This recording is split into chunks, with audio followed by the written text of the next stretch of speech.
তাকবীর, নারায়ে তাকবীর, ঘাতকের বিরুদ্ধে, ঘাতকের বিরুদ্ধে, ঘাতকের বিরুদ্ধে নারী হত্যার বিচার চাই, নারী হত্যার বিচার চাই। যা মন চায়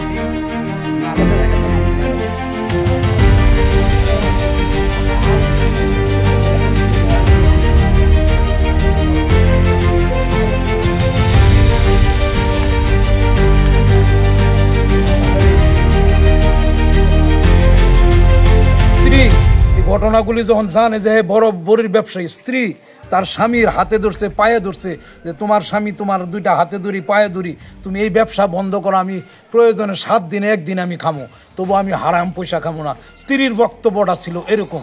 যখন স্ত্রীকে বলছে যে তুই যখন জানছ বাইরের লোকের জানাই দিছস, এখন আর তোরে আর আমরা দুনিয়াতে রাখবো না, তোরে রাখবো না, তোরে দুনিয়ার থেকে বিদায় করে দেম। আজকে প্রায় 1 সপ্তাহ আগে তার এইভাবে নির্মমভাবে নির্যাতন করতেছে, আঘাত করতেছে, বিভিন্ন জায়গার মধ্যে আমরা আঘাত দিছি, হাতুড়ি দিয়ে আইতে হাত কিচ্চা ফেলাইছে, এই গজা দেখছি। গতকালকে মাগরিবের সময় তারে আঘাত করে নির্মমভাবে দেশীয় অস্ত্র দিয়া তারে হত্যা করছে। হত্যা করে হাইরা তারে মেডিকেল নিয়ে যা, মেডিকেল থেকে তার মৃত্যু ঘোষণা করে।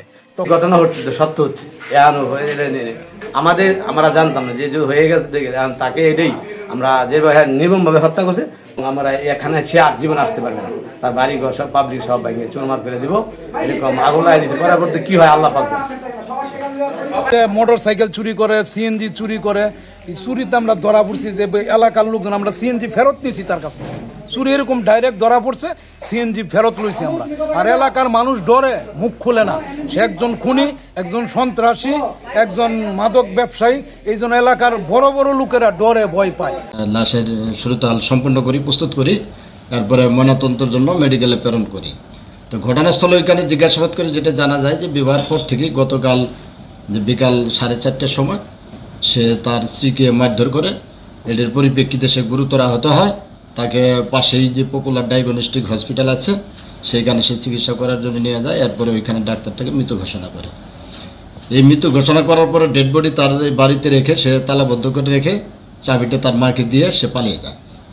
এর পরিপ্রেক্ষিতে মা এই ঘটনার সাথে জড়িত থাকায় আমরা তাকে গ্রেপ্তার করি। এই বিষয়ে